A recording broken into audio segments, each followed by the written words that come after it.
A 30-year-old bodybuilding champion collapses in the gym. A 55-year-old man is hospitalized for a case of non-severe pneumonia and dies 2 days later. Several children are still at school one day and in the intensive care unit the next. Officials say this is only a wave of seasonal flu. Yet hospitals are overflowing, white lungs are surging, and sudden deaths, encephalitis, and myocarditis are appearing one after another. Is this really just an ordinary flu? A 30-year-old bodybuilding champion suddenly collapses in the gym. A 55-year-old ordinary man is hospitalized for a case of non-severe pneumonia and dies 2 days later. Several children were in class the day before, and the next day they were in intensive care, some never waking up again. The authorities say this is only a wave of seasonal flu. But hospitals are packed, white lungs are sharply increasing, and sudden deaths, encephalitis, and myocarditis are appearing in succession. Is this really just a common flu? Don't miss the next drop, subscribe and hit the bell. The cause of death of the 30-year-old bodybuilding champion. If you follow the fitness world, there's one name you probably can't avoid these days: Wang Kun. Just a few days ago, Wang Kun, a 30-year-old bodybuilding champion, died suddenly. When the news broke, the whole fitness community fell into stunned silence. What makes people's backs go cold is that his death was very likely connected to continuing high-intensity training even after catching the flu. Viewed against the larger backdrop, it is even more alarming. Since October this year, flu cases have kept rising across many parts of mainland China. Schools have become hard-hit areas, white lung patients have clearly increased, and there have already been child deaths. Many people still don't realize that this wave is really not just a simple cold. Let's go back to Wang Kun. Wang Kun, born in 1994 in Anhui, was practically a legendary figure in China's bodybuilding scene. He won the CBBA National Bodybuilding Elite Professional League Championship for 8 consecutive years, was a key member of the national bodybuilding team, Team A, and obtained an IFBB Pro card. What does that mean? It means he was not only top-tier domestically, but also formally qualified to compete on the international bodybuilding stage. In the eyes of many fitness fans, Wang Kun was not only a champion but also the very model of inspirational.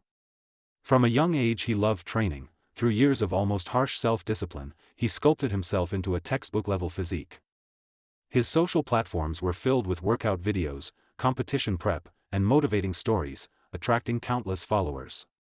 Yet it was precisely someone who seemed least likely to have a problem who fell. On the afternoon of December 14th, Wang Kun suddenly went into cardiac arrest in his newly opened gym. Although first aid efforts were made immediately, he could not be saved. He was only 30. After the news came out, the bodybuilding world exploded. The Anhui Bodybuilding Association soon confirmed the bad news and issued a public condolence. The details are even more heartrending. According to friends of many years, he had already come down with the flu before the incident: fever, cough, all the typical symptoms. But as a professional bodybuilder long accustomed to high-intensity training, he trusted his physical condition too much and thought he could tough it out. So even while sick, he did not stop training, and the intensity was not low. No one expected that this toughing it out would become the last straw that broke the camel's back. Even more cruelly, just a few days before his death, Wang Kun had undergone a routine medical checkup, and all indicators were normal. He was still excitedly talking with people around him about the future development and plans of his new gym. Everything seemed to be moving in a better direction. But fate sometimes simply doesn't play fair. One bout of flu, one act of bravado, and a 30-year-old who will never return. From non-severe pneumonia to mania and collapse, things are not so simple. Besides Wang Kun, let's look at another case that tightens people's chests. On December 16, the cover reported a tragedy in Guigang, Guangxi. A 55-year-old man, An Fusheng, pseudonym, went to the Second People's Hospital of Guigang City because of a cough. Tests showed non-severe pneumonia, which didn't sound very dangerous. The doctor prescribed medication and recommended hospitalization for observation. The family wasn't particularly worried at the time. But things soon spun out of control. Less than 2 days after admission, An suddenly developed obvious abnormalities, extremely elevated emotions, mania, loss of control, completely unlike an ordinary pneumonia patient. At the same time, he developed persistent high fever and increasing breathing difficulty. Medical staff launched emergency rescue, but his life still could not be saved. Just like that, he was gone. For the family, it was almost impossible to accept. They couldn't understand, why would a clearly non-severe pneumonia deteriorate so sharply in such a short time? How could he go from coughing to death in under 2 days? The family questioned the hospital's diagnosis and has commissioned a forensic agency to investigate the true cause of death. Doctors' preliminary analysis pointed in a more disturbing direction. They believe this most likely wasn't a simple pneumonia at all. Pneumonia may have been only the surface. The real culprit may have been a secondary infection triggered by the flu virus. The virus not only attacked the lungs but may also have invaded the nervous system, leading to mania, psychiatric symptoms, and rapid deterioration. Fast-spreading virus, severe cases and deaths up 40.2%. If you look at the deaths of Wang Kun and Enfusheng together, you can see these are not two unrelated bad luck cases. They look more like a mirror reflecting the true severity of China's 2025 flu season. Since October, flu outbreaks in mainland China have kept intensifying, arriving fast and hard. The virus is spreading obviously faster, infections are piling up rapidly, and many people are at work one moment and knocked flat the next. According to monitoring by the Chinese Center for Disease Control and Prevention, the positivity rate for influenza-like cases has been climbing, and provinces in both the north and south have almost simultaneously entered peak season. No one is spared. The lead actor in this round is H3N2, a subtype of influenza A. This virus has some very unwelcome traits: high transmissibility and strong pathogenicity, especially prone to causing outbreaks in densely populated places. Schools, factories, office buildings, gyms, these are exactly its favorite breeding grounds. So the reality you see is outpatient departments full to bursting, registration lines so long people begin to doubt life. In pharmacies, antiviral drugs like oseltamivir are at times completely sold out. But what's truly unsettling isn't just the number of people infected. It's the clear increase in severe cases and deaths. On December 9, the Maternal and Child Health Hospital in Pingxiang, Jiangxi, released a video quoting the latest CDC testing data. In just the past 3 months, severe and fatal H3N2 cases nationwide have risen by 40.2% compared with the same period last year. As soon as this figure came out, public opinion exploded. Because it means that this round of H3N2 is not just a bit more widespread, it is significantly more vicious. Doctors at the hospital also emphasized in the video, complications from H3N2 have a relatively high mortality rate, and even patients who pull through may not walk away unscathed. Some may be left with long-term sequelae such as lung fibrosis or neurological damage. Put bluntly, this is no longer just a matter of having a fever for a few days and taking some time off work. Wang Kun's sudden collapse and Enfusheng's dramatic deterioration within 2 days are just two of the most painful and eye-catching snapshots in this storm. As the outbreak worsens, children bear the brunt. If you ask where this flu wave is most worrying, the answer is clear: schools. They are becoming the hardest-hit areas. Recently, the term white lung has pushed countless parents' nerves to the breaking point. White lung refers to large white areas appearing on chest imaging, indicating severe pneumonia and oxygenation problems, often one of the most dangerous complications of H3N2.